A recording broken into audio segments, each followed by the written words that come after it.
মনে করুন অনেক মূল্যবান কিছু আপনি হারিয়ে ফেলেছেন, খুঁজে পাচ্ছেন না, যা আপনার কাছে অনেক দামি। খুঁজতে খুঁজতে আপনি হয়রান হয়ে গেছেন, আপনার পাগল প্রায় অবস্থা, নিরাশ হয়ে গেছেন, ভেবেই নিয়েছেন আর পাবেন না।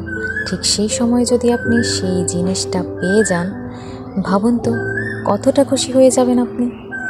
নিশ্চয়ই আপনি অনেক খুশি হয়ে যাবেন, খুশিতে কেঁদেই ফেলবেন, নিজের অজান্তেই আল্লাহর শুকরিয়া আদায় করবেন। সেই সময় আপনি যতটা খুশি হয়ে যাবেন, আল্লাহ সুবহানাহু ওয়া তাআলা তার থেকেও অনেক বেশি খুশি হয়ে যান যখন তার গুনাহগার বান্দা তওবা করে আল্লাহ তাআলার কাছে ফিরে আসে। তওবা আল্লাহ তাআলার কাছে এতটাই পছন্দনীয়।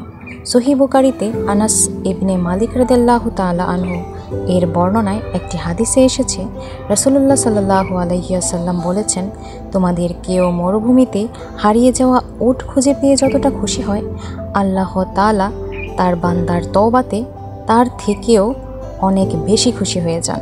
সুবহানাল্লাহ।